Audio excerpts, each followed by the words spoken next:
O di ba? Kaya pakalat pa kayo ng pakalat ng fake news. O ngayon, yung mouthpiece ng fake news mga kababayan, yung Isiminay. Kaya kayo, ang ginagawa ninyo, pinapahamak ninyo yung sarili ninyo. O di wala na kayo ngayong magagamit para sa pagpakalat ng fake news. Suspended.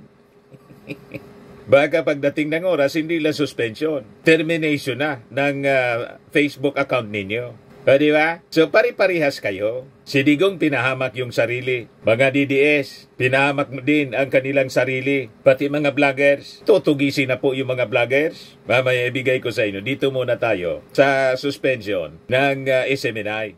Ito naman po yung bago naming product na binibenta online. iGlow Serum, whitening po siya. Tingnan ninyo yung epekto sa aking anak na architect before and now. Yung mga inquiries po ninyo, dumiretso na lang kayo sa kanyang Facebook account, Riz Maravillas. Joke time muna tayo po, mga kababayan. Bago natin pag-usapan yung mga fake news na suspend po yung sinuspend ng Meta yung SMNI. Buti nga sa inyo. Pero maya-maya na mga kababayan. Ito padala ni Peter Lumibaw ng Mangaldan, Pangasinan. Ito yung payamanan ng lula. Payabangan kung sino yung pinakang mayaman sa mga lula. Di kaya niya Mr. Maravillas, kamag-anak ng mga Duterte. Kasi mayayabang. Ewan ko. Basta ito payabangan po. So, tatlong magkakaibigan, nagyayabangan sila, ipinagyayabang yung lola nila, napakayayaman daw ng mga lola nila. Sabi ng una, si Juan, alam ninyo anya, ang lola ko napakayaman. Sa katunayan anya, 10 yung mayordoma niya. Yung mayordoma, mga katulong sa bahay, 10. Sabi ni Pedro, mas mayaman yung lola ko. Ang mayordoma niya sa bahay, 20. Doble. Matindi. Sabi ni Berto, yung pangatlong lalaki po, wala niya, mas mayaman yung lola ko, 2 niya yung mayordoma.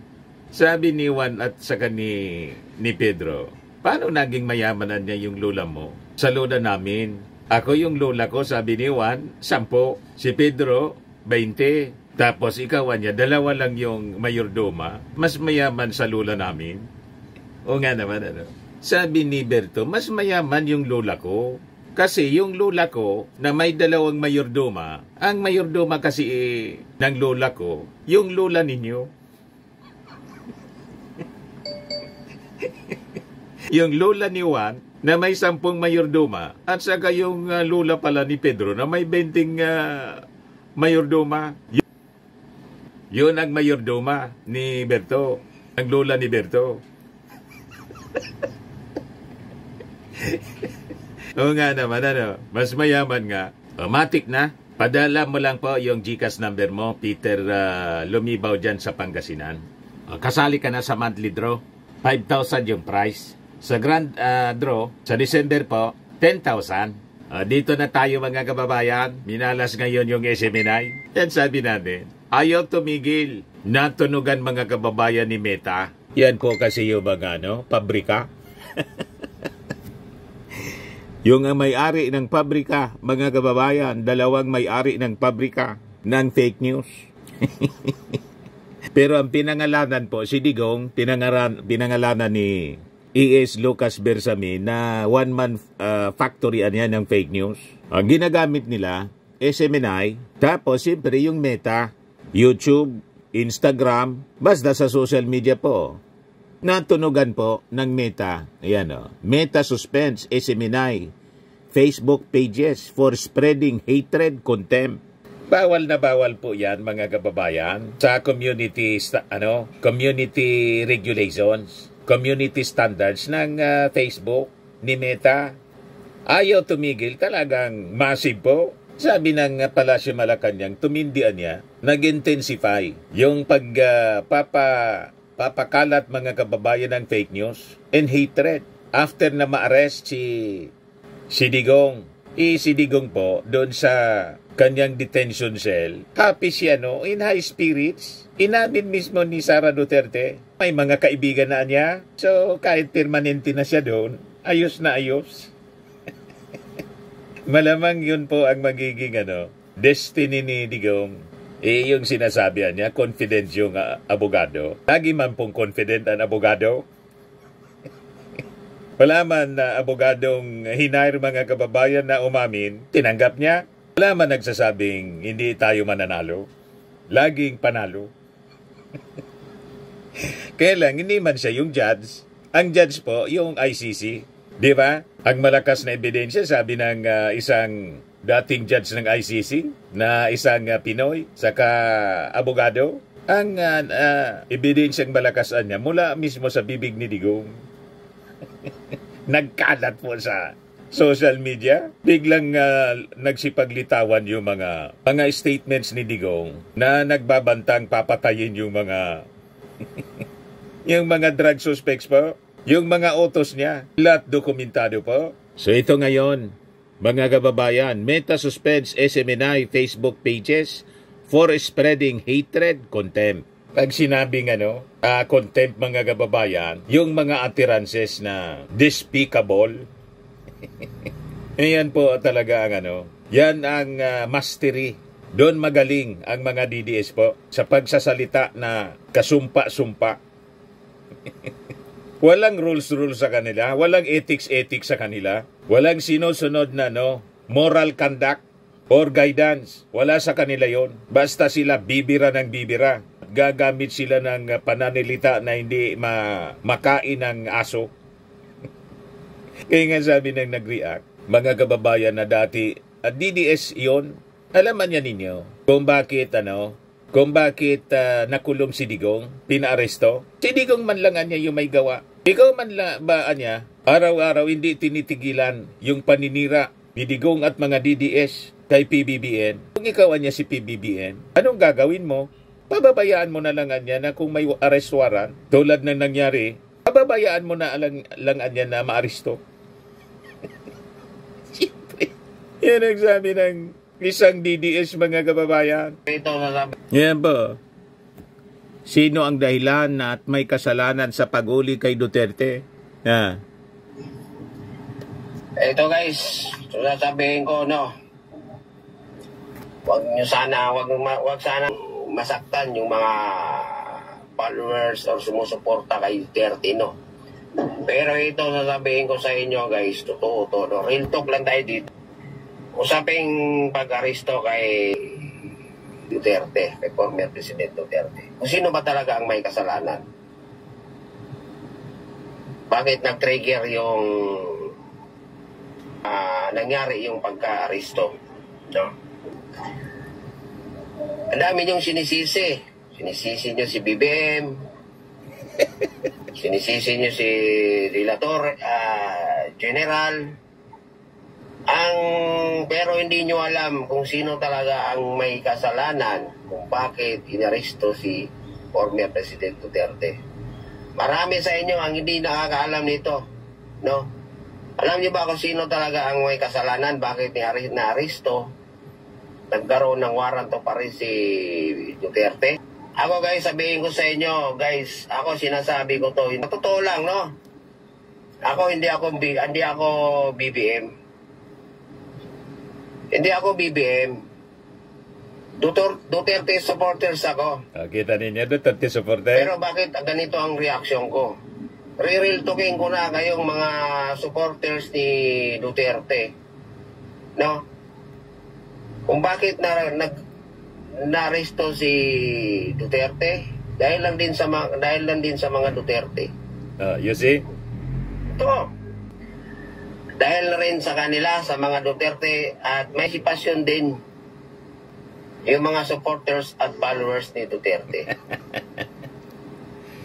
Kayo, tintanongin ko kayo, kayong mga supporters ni Duterte, natuwa ba kayo kung sasabihan kayo na bangag? Di ba? Natuwa kayo? Si Bibi may pamilya, may mga anak, may advisor. May advisor yan. Tanungin ko kayo. Tawagin kayong adik. Real talk tayo dito. Real tayong ako, supporters, ako nasaktan din ako. nasaktan din ako ng pag-aresto ni Duterte. Pero kung laliman natin ang pag-iisip natin, no? Kung laliman natin, pag-unawa natin sa mga nangyayari, sa mga lumalabas sa bibig ng mga Duterte, lalong-lalo na pamilya Duterte, at yung mga ibang mga vloggers na mga supporters ni... Kayo lahat ang dahilan kung bakit. Duterte. Isipin nyo raw yung mga lumalabas sa inyong bibig. Sino nagtutute? Din. Sa totoo, yung warrant of arrest na yan, kayang pigilan ni BBM. Kaya niyang hindi pa implement yan dito sa ating bansa. Pero Kaya? Sa kung kaya, sabi ni Katoning, ganon. Pwede. Kaya lang. Kahit man siguro kayo, bakit pipigilin ni PBBM? Ang ginawa ni PBBM, nag-cooperate sa Interpol. O di ba? Kaya pakalat pa kayo ng pakalat ng fake news. O ngayon, yung mouthpiece ng fake news mga kababayan, yung isiminay. Kaya kayo, ang ginagawa ninyo, pinapahamak ninyo yung sarili ninyo. O di wala na kayo ngayong magagamit para sa pagpakalat ng fake news. Suspended. Baka pagdating ng oras, hindi lang suspension. Termination na ng Facebook account ninyo. O di ba? So pari-parihas kayo. Si Digong pinahamak yung sarili. Mga DDS, pinahamak din ang kanilang sarili. Pati mga vloggers. Tutugisin na po yung mga vloggers. Mamaya ibigay ko sa inyo. Dito muna tayo sa suspension ng SMNI. So nakuha ninyo ang anak ninyo. Suspended for spreading hatred, contempt. Hindi na ninyo mahanap yung SMNI. Sabi dito, in an article posted on its website, SMNI confirmed that Meta suspended the SMNI pages and its affiliates DCER 1026 and SMNI Integrated News. Ano yung rason? For allegedly expressing hatred or contempt for a group of people and using harmful racial stereotypes, citing a violation of their so-called community standards, sabi po ng SMNI. Let us be clear, we do not post anything harmful to the community, it added. Nagrason pa, the incident transpired following the arrest of former President Rodrigo Duterte, who is known ally of televangelist and alleged rapist Apollo Quiboloy. You see? So kayo yung gumagawa ng problema. O yung mga vloggers ni Digong, tutugisin na po. Yan ang balita ngayon. O. Vloggers risk detention if they continue snubbing House probe on disinformation. Sinira ninyo yung buhay ninyo. Kaya, yung mga ginasadlakan ninyong problema, kayo man lang po ang may gawa, sabi ni Enrile. Mamaya i-share ko sa inyo yung sinabi ni Enrile. O, sabi dito mga kababayan sa report ng ABS-CBN, the House Tri-Committee on Wednesday, 11 social media personalities and bloggers could face contempt in detention if they continued skipping its probe on disinformation. Those who may face contempt in detention include former Presidential Communications Office Secretary Attorney Trixie Cruz Angeles, former National Task Force to End Local Communist Armed Conflict, NTF-ELCAC, spokesperson Lorraine Marie Badoy Partosa, Aaron Peña, and Alan Troy Sas Rogando Sasot. The other social media personalities are Elizabeth Joy Cruz, Dr. Ethel Pineda Garcia, Jeffrey Almendras Celis, Crisette Laureta Chu, Mark Anthony Lopez, Mary Jane Kiambao Reyes, and Richard Tesoro Mata.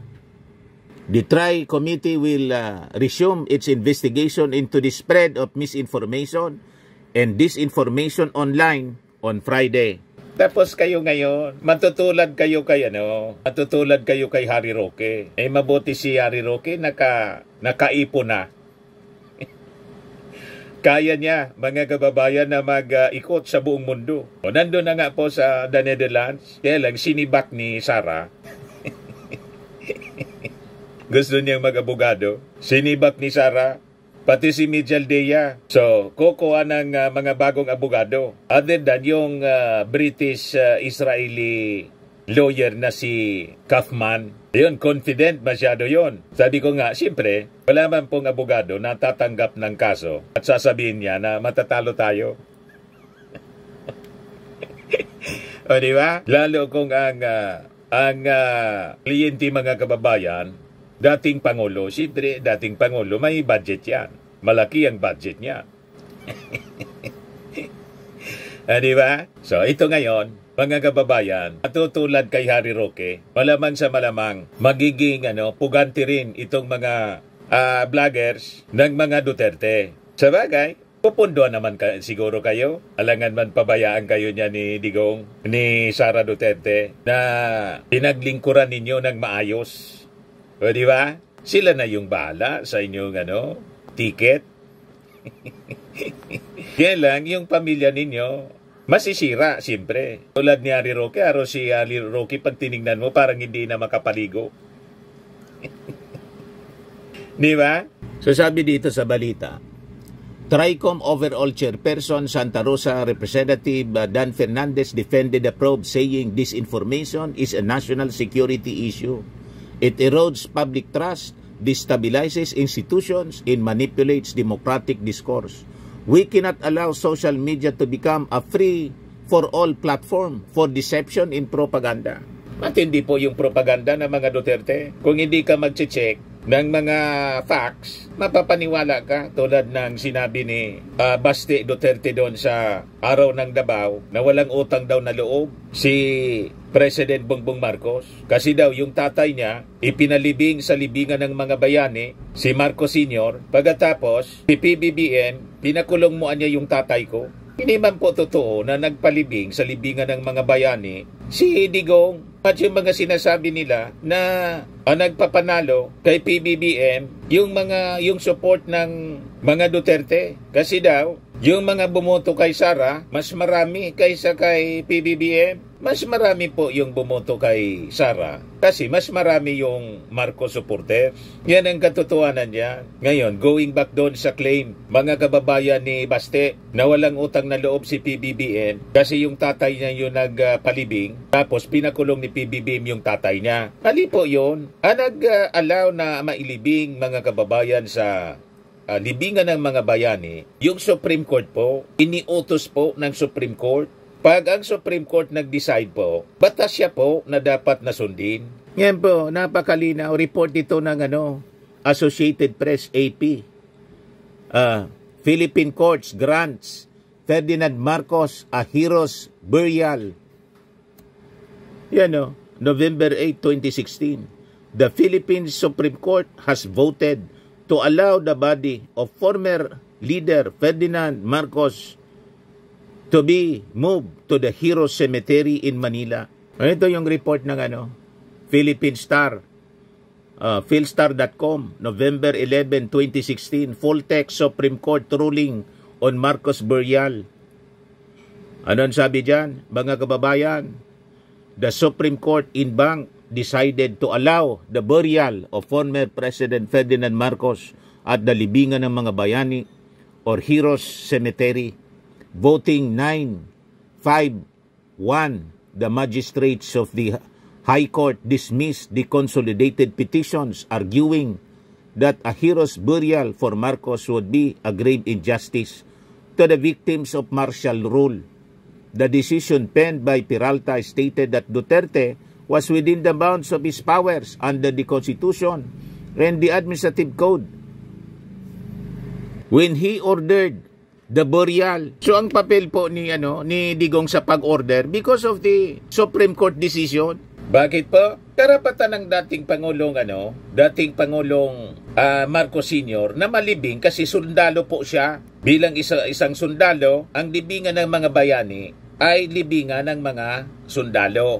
So yun ang participation mga kababayan ni Digong. Parang kung titingnan natin mga kababayan, nagawa niya yon as president kasi sinuport siya ng mga Marcoses. Pumunta si Digong po sa Ilocos. Gusto ninyo makita? Yan February 2016. Sa bahay ni Apo Lakay sa Ilocos Norte, humingi si Digong ng suporta sa mga Marcos, Ilocano at mga loyalista para sa kanyang kandidatura. Sinuport siya po ni Amy Marcos. And in fact, i-review ninyo yung mga sinabi ni Digong doon sa unang niya, SONA. At mismo yung sa pag-take out niya bilang Pangulo. Ang in-acknowledge niya na talagang sumuporta sa kanya, si Amy Marcos. Wala man siyang mga leaders po. Dalawa lang na gobernador. Si Amy Marcos tapos yung gobernador ng Bulacan. The rest, mga kababayan, lahat, mga dilawan. You see? So, hindi magagawa ni Digong na ipaintulot ang pagpalibing or ipag-utos ang pagpalibing sa libingan ng mga bayani kay Marcos Sr. kung hindi siya naging Pangulo na ang rason ng kanyang pagiging Pangulo sinuport ng mga Marcos supporters, Marcos loyalists. Naintindihan na ninyo? Ngayon, sino ang may utang na loob? Unang-una mga kababayan, yung Korte Suprema may utos. Pag ang Korte Suprema nag-utos, you have to follow because no one is above the law, not even the palace. Naintindihan na ninyo? No one is above the law, not even the president. You see? Kaya mali na si Basti, mga kababayan, sinusumbatan yung ating Pangulong Bongbong Marcos. Sa kasabi po ni Yusek Claire Castro, yung pagiging magkaibigan, hindi man pwede na dahil sa naging kaibigan or kaibigan, hindi na natin susundin yung batas. Mas matimbang ang batas sa pagkakaibigan. Hindi po pwedeng dahil kaibigan, we ignore the law. Yun ang gawain nila kasi, mga kababayan. Pag kaibigan, wala nang batas-batas dyan kasi kaibigan. They protect. Ganun ang kanila po. Ganun ang kanilang practice. Tingnan ninyo. Si Pacquiao po, di ba itinago nila? Sabi wala daw doon sa wala daw doon sa kingdom. Inasa kote po ni General Torre. Narinig yung heartbeat. Gusto pang lukuin ni Bongo saka ni Bato, nagpa-Senate hearing doon. Hindi nila maluko si General Torre. Hindi yan nandyan. So ganun sila magtakipan, which is wrong mga kababayan kasi pinaghahanap ng batas. Ayun ang hindi pwede po sa ating administrasyon ng ating Pangulong Bongbong Marcos. So, malinaw na po sa inyo. O ngayon, doon tayo sa sabi ni Enrile. Lahat ng problema nila po, including ito mga DDS vloggers, sila man lang, sila ang may gawa ng sarili nilang bangungot. Sabi niya riyan, they now claw for whatever support in sympathy, in support they could muster to extricate themselves from a tight and legal trap that they themselves dug for themselves. Yung legal trap mga kababayan, yung nasilo po si Digong at the rest of the accused, yung inaakusa po, pero ang turing kay Digong, suspect pa man lang po. So itong mga suspects na to, including itong si Bato, si Bongo, si Sara Duterte, kahit itong mga vloggers, sila man lang po ang gumawa ng silo na isinilo nila sa kanilang sarili. Ano ang tawag mo dyan kung hindi tonto? This is stupidity, pure and simple. Gumawa ka ng sarili mong trap, sarili mong silo na isinilo mo sa sarili mo, pagkatapos ibiblame mo sa ibang tao. Tama ba yun? Kaya tama yung sinasabi ng isang DDS po. Sila man ang kanyang gumawa niyan. Kung sinong dapat sisihin, bakit inayaan ng ating Pangulo ni PBBM? Ikaw man daw niyan na araw-araw tawagin kang bangag pagbantaan. Gusto pang ipapatay. Anong gagawin mo? In until today, ganun pa rin ang ginagawa nila. Massive ang pagpakalat ng fake news. O ngayon, umaksyon na po yung Palasyo Malacanang tapos yung Congress, malamang sa malamang, hindi pa sila mag-attempt, wanted na sila. Pugante. Nag-issue po ng arrest order yung Congress. Yan ang makuha ninyo. Natutulad kayo kay Harry Roque. Ayan sabi ni Enrile, what a pathetic irony. Those who allegedly committed acts of injustice are drowning in gasping for justice. In their desperate distress, they called for widespread national prayer rallies to a God they called stupid. They blamed nearly everyone else except themselves for their miseries, lust, which they themselves created because of their arrogance, hubris, and hunger for power and pelf.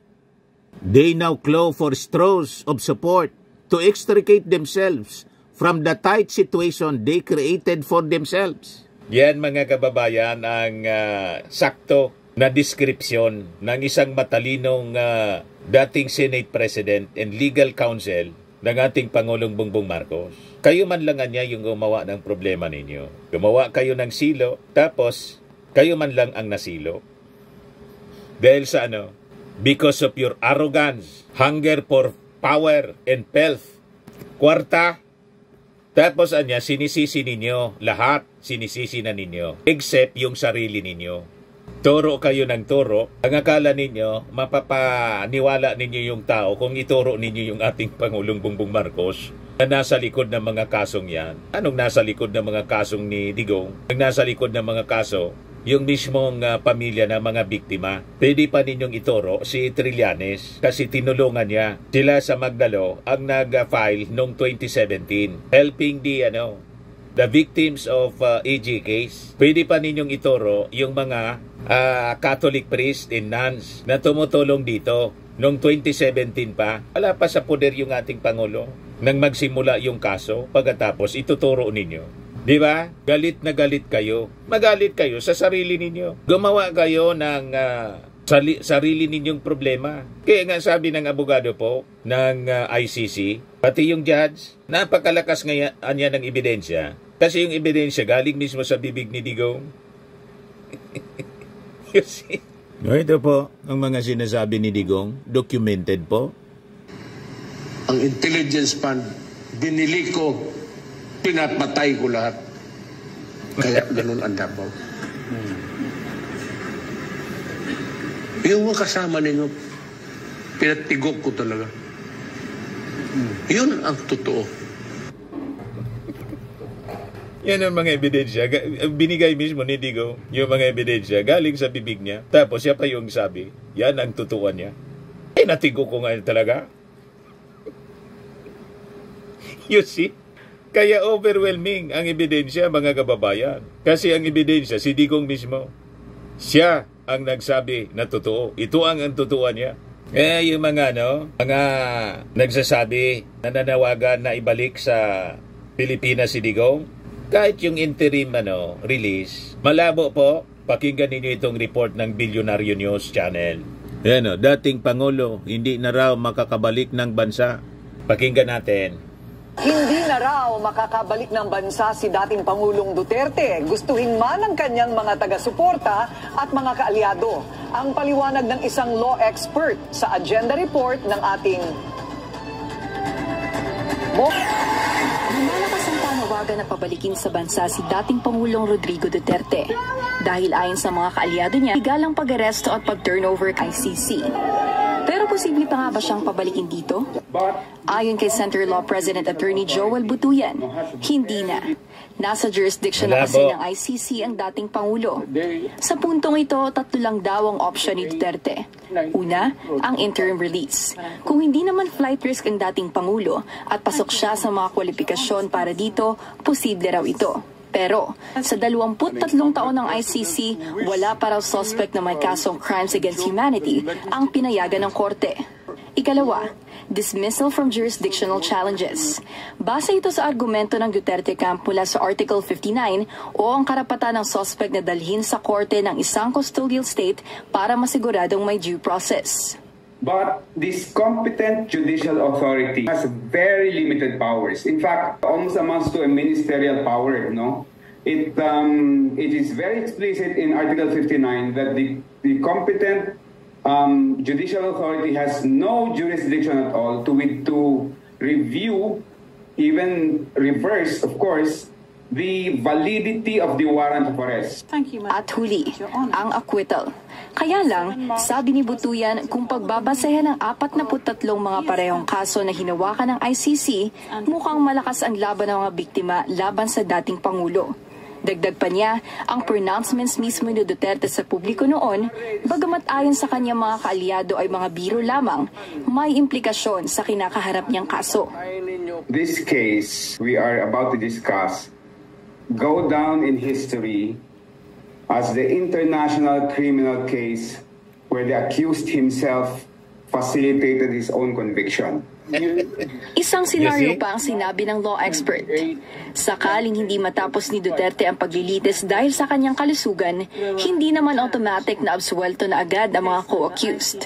There are 9 redacted information. No? So this is a list of 9 names, and then it continues with and other members of the Philippine National Police and high-ranking government officials. No? So the names are redacted. So there are 9 names there. Sa panayam ng On Point ng Billionaire News Channel, sinabi ni former Chief Presidential Legal Counsel Salvador Panelo na malinaw ang kanilang diskurso sa kaso ni Digong, maging dito sa Korte Suprema o sa ICC. Tinakas na nila. Yun ang magiging argument nila. In fact, yan ang i-argue nila. Wala na sir, wala na kami jurisdiction. Excuse me. Kidnapping daw. Ang pinag-uusapan dito, hindi jurisdiction over ICC. Ang pinag-uusapan dito, over the illegal action bilang mga government officials. And your illegal acts will follow you wherever you go. But kailan po pumapasok dito yung It's Moot and Academic? Dahil nandun na po Kasi nga sinasabi nila na wala na sa Pilipinas. Yeah. Ang jurisdiction nga, hindi yung porket wala ka. Kasi ang ginawa mo mali at illegal, hindi ka makakatakas niyan. Kumpleto na ang defense team ni FPRRD sa ICC.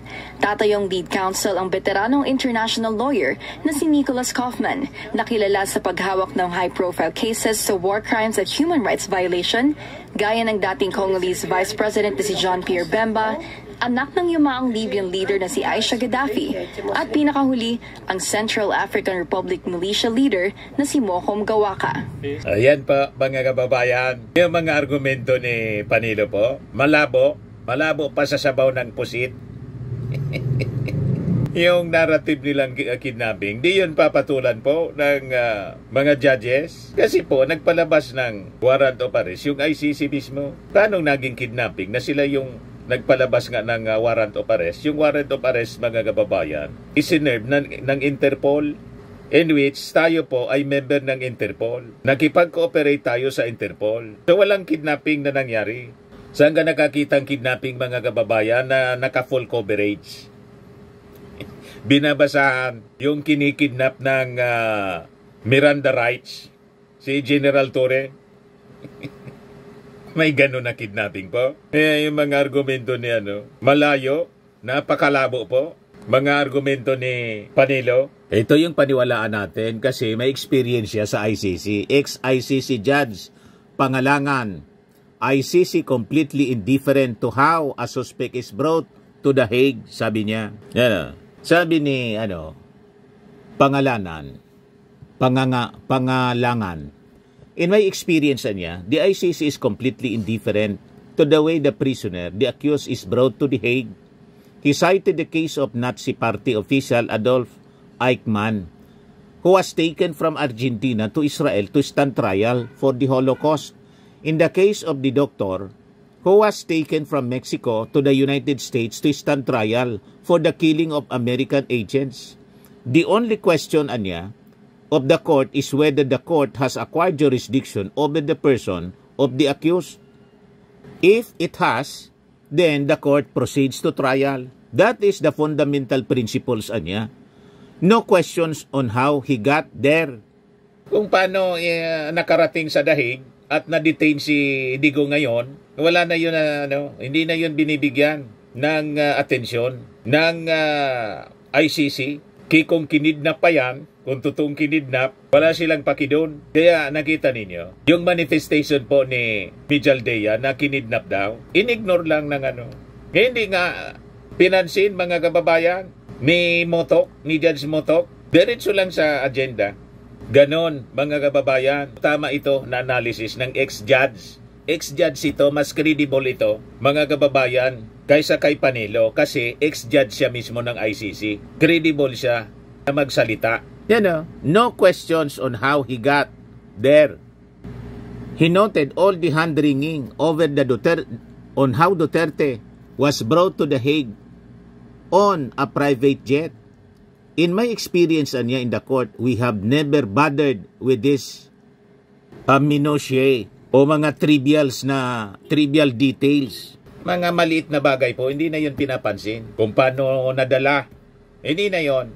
Wala nang hindi na binibigyan ng importansyan. Mga trivial things ng ICC. Importante po, may harap sa trial at kung hindi siya nagkasala, di acquittal. Hindi mapatunayan nagkasala. Pero pag napatunayan nagkasala, di conviction.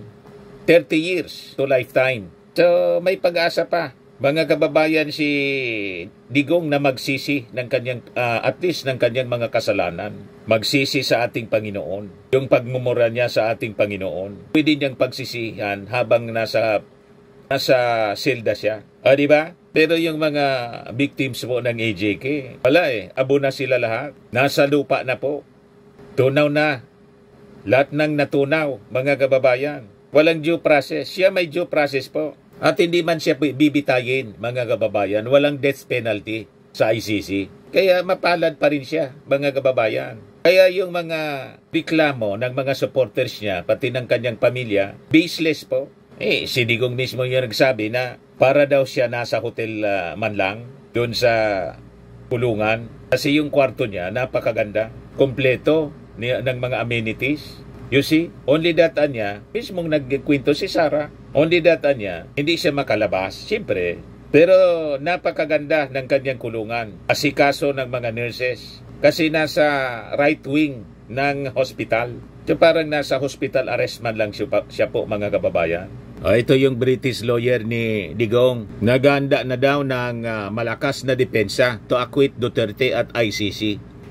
Wow. Siyempre, yun ang gagawin niya. Yan siyempre ang objective niya. Doon siya binabayaran bilang abogado. Yung ma-acquit si Digong. So, naintindihan natin, mga kababayan. Tingnan na lang natin kung kakayanin. Siguro, hindi man kilala ni Kaufman, mga kababayan, ang pagkatao ni Digong at ng kanyang pamilya. At yung mga circumstances, hindi niya masyado kabisado. Kung ang paniniwalaan niya, yung lahat lang na kwento ng mga Duterte, malamang hindi acquittal yung natnan po. Kasi ang mga kwento ng mga Duterte based on fake news, hindi man totoo yung mga kwento. So doon ibabase yung defense sa mga fake news. Yung totoong kwento, mula mismo sa bibig ni Digong. Yan, Ang intelligence fund, binili ko, pinapatay ko lahat. Kaya ganun ang Davao. Yung mga kasama ninyo, pinatigok ko talaga. Yun ang totoo. Siya mismo nagsabi. Paano yan, i-defensa ni Kaufman? Ang dami yan. In many occasions, mga kababayan. Pati si Bato. Recorded lahat. Yan, Ikaw, Senator De La Rosa, did I ever tell you to shoot a criminal na defenseless na nahuli na ninyo? Never. My whole life, Mr. President. Kaya ko lang harap-harap mag-utos, patayin mo yan. Patayin mo yan. Pagkatapos lumaban. Ngayon, kung ayaw maglumaban, di palabanin mo. May sabi ba ko sa inyo na isalvage ninyo yung tao? May sinabi ba niya ako na isalvage niyo yung tao? Never, Mr. President. Never niya? Patayin mo na lang. Takin mo na, marami yan dyan. Patayin mo na lang. Para malaman ng tao na yan. Walang ariglo dyan. Pag hindi, parang nga ako kaya. Kung hindi ninyong gawin, ako ang papatay dyan. Isasalvage ka din.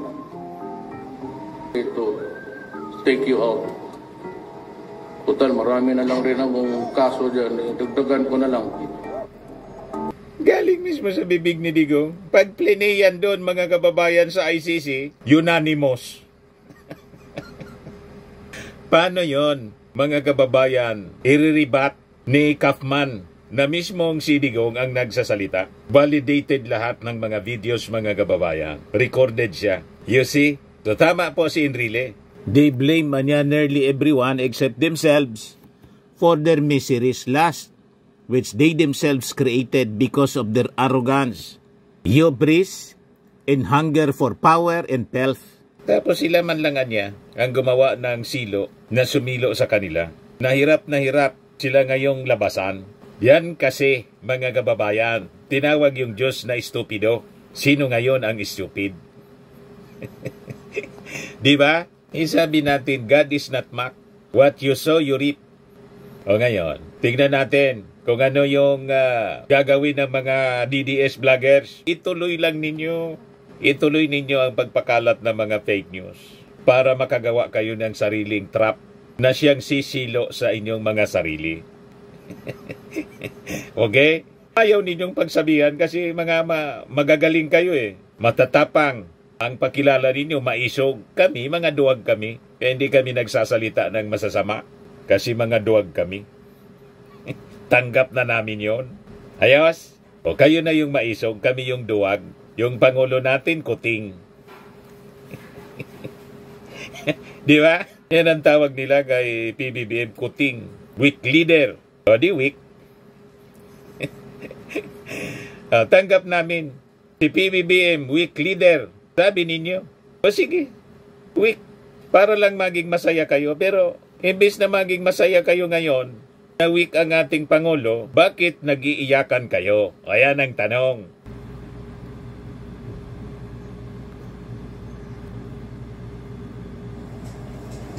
At itong ating programa, mga kababayan, itong ating mga sponsors, Fairmax Firming and Lifting Cream. Pinapay po sa mga pulses in affected area. Mainam po ito sa mga pains at paninigas ng mga kaso-kasuan. Ito sa mukha naman yung application, anti-aging, Automax po siya. Ito ay Glow 60 mga kababayan. Whitening po siya. Made in South Korea. Ito naman po, Ningxia Red Mix Fruit Drink. Gawa po siya sa goji berry. May anti-cancer properties po siya. At sa mga naghanap po ng malinis and spacious fitness gym, pumunta lang po kayo sa aming Colossal Fitness Gym. May Grab car rental din po kami. At bills payment po sa aming office. At saka sa mga mahilig po sa mga imported bags, manood po kayo sa live selling ni Madam Aileen Rosales sa kanyang Aileen Closet po. Pati mga shoes, ito yung kanya po. Ito yung kanyang page. Kita ninyo, napakagandang mga online selling po siya. Si Madam Aileen Rosales. At cellphone number niya po, 773-798-7816.